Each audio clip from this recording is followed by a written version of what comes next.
தண்ணீர் கூட சுமந்தவனுக்கு ஒண்ணுமே தெரியாது. ஆனா அவன் தண்ணீர் கூட சுமந்து அந்த வீட்டுக்கு போகலன்னா சீசல் வேற எங்கேயோ போய் ஆயத்தம் பண்ணிப்பான், திக்கு தெரியாமல் நின்றுப்பான்.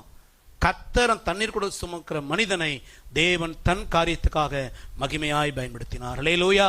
ஒருவேளை நீங்க பெருசா பேசப்படாத நபரா இருந்தாலும் உங்களுக்கு என்ன கர்த்தர் அனுமதிச்சாரோ, சில நேரத்தில் பார்த்தீங்கன்னா உங்க குடும்ப வாழ்க்கை கொஞ்சம் சிக்கலா இருக்கலாம், நெருக்கமா இருக்கலாம், போராட்டமா இருக்கலாம். சோர்ந்து போகாதீங்க. மனப்பூர்வமாய் உங்க பொறுப்பை செய்யுங்க. நீங்க எந்த ரோல்ல எந்த பொறுப்பில் உங்க வீட்டில் இருக்கிறீங்களோ, எந்த பொறுப்பில் உங்களுக்கு வேலை கொடுக்கப்பட்டுச்சோ அதில் உண்மையா இருங்க, மனப்பூர்வமா செய்யுங்க. நிச்சயமா சொல்லுகிறேன், உங்களுடைய கிரியைக்குரிய பலனை தேவன் நிச்சயம் தருவார். அல்லேலூயா. அந்த ஊருக்குள்ள நிறைய பேர் தண்ணி கூட சுமந்தான். ஆனா சீசருடைய கண்கள், பரலோகத்தின் கண்கள் தண்ணீர் கூட சுமக்கிற அந்த ஒரு மனுஷனை தான் தேடிச்சு. நீங்க வேலை செய்ய இடத்துல உங்க உறவுகள் மத்தியில சபைக்குள்ள 1000 பேர் இருக்கலாம். ஆனா மனப்பூர்வமாய் உங்களுக்கு கொடுக்கப்பட்ட ஊழியத்தை, உங்க பொறுப்பை மனப்பூர்வமாய் செய்கிற உங்களைத்தான் கர்த்தருடைய கண்கள் தேடுகிறது. அல்லேலூயா. எத்தனை பேர் புரிஞ்சிச்சு? நான் மனப்பூர்வமா செய்யறேனா, என் பொறுப்பில் நான் மனப்பூர்வமா இருந்தா கர்த்தர் எப்படி பயன்படுத்துறாரு, எனக்கு என்ன ஆசீர்வாதம். ஒரு மனுஷனை குறித்து பாருங்களேன். மார்க் சுவிசேஷத்துல 15 அதிகாரம் 21 வாசிங்களேன். சிரேனே ஊரானும் அலெக்சாந்தருக்கும் கொஞ்சம் நிறுத்தி வாசிங்களேன். சிரேனே ஊரானும் அலெக்சாந்தருக்கும் ரூப்புக்கும் தகப்பனாகிய சீமோன் என்னப்பட்ட ஒருவன் நாட்டிலிருந்து அவ்வழியே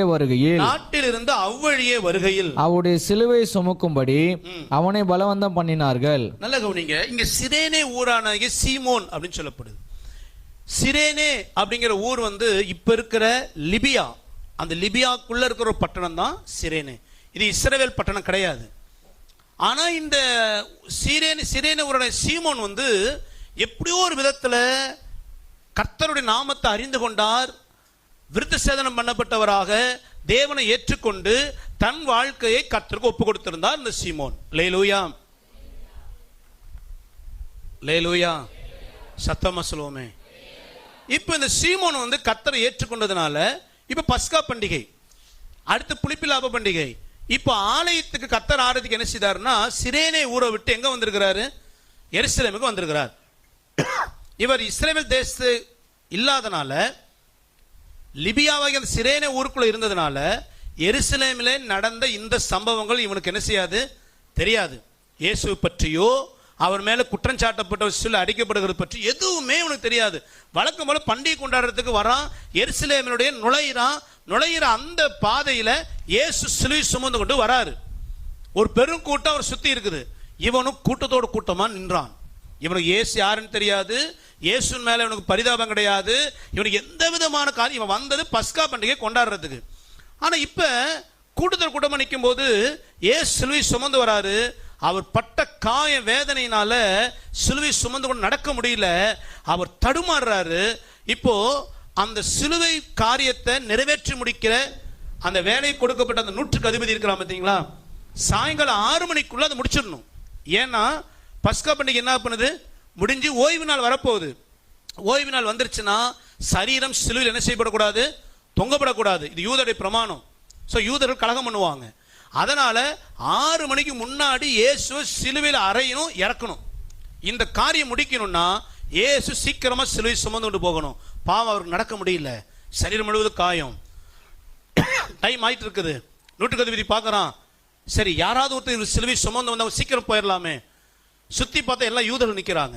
ஏன் இந்த சிரேனே ஊர் சீமோன் அவனை பலவந்தப்படுத்தினாங்கன்னா, அந்த லிபியா, அந்த எத்தியோப்பியா இதெல்லாம் கருப்பு தோல் உள்ளவர்கள். அவன் கலர் பார்த்தாலே தெரியும் இவன் யார் இல்லை, யூதன் கிடையாது. ஏன்னா யூதர்கள் இயேசுக்கு எகென்ஸ்டா இருக்கிறாங்க. யாராவது ஒரு யூதன் சிலுவை சுமந்தா ஒரு கலவரம் வந்துடுறாங்க. அதனால இந்த மனுஷன் என்ன பண்ண, 100க்கு என்ன பண்ணான்னா இந்த சிரேனே ஊரான சீமோனை பலவந்தப்படுத்தினான். ஏன்னா இவன் பக்கத்து ஊர்காரன், இவன் சிலுவை சுமந்தா யாருக்கு பிரச்சனை இல்லை. ஏன் பலவந்தம் பண்ணாங்கன்னா அவனுக்கு விருப்பம் கிடையாது. அந்த சீமோனுக்கு என்ன கிடையாது, யாரோ பெற வேண்டிய தண்டனை நான் ஏன் சுமக்கணும், அப்படிதானே. சரி, நாம பண்ண தப்புக்கான தண்டனையை நம்ம அவ்வளவு சீக்கிரம் ஏத்துக்க மாட்டோம். இவன் யாரோ ஒரு சுமக்க வேண்டிய தண்டனை நான் ஏன் சுமக்கணும், இவன் விரும்பல. ஆனா அவனை பலவந்தப்படுத்தினார்கள். எது வரைக்கும்னா கொஞ்ச தூரம் தூக்கிட்டு வாடான்னு சொன்னாங்க. இவன் கொஞ்ச நேரம் தூக்குறேன்னு சொல்லி தூக்க ஆரம்பிச்சவன் கொல்கதா மலை வரைக்கும் அவனே சுமந்து வந்தான். அல்லேலூயா, அல்லேலூயா.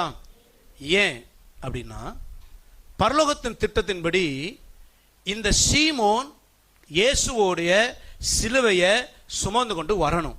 இது அவனுக்கு நியமிக்கப்பட்ட பாதை.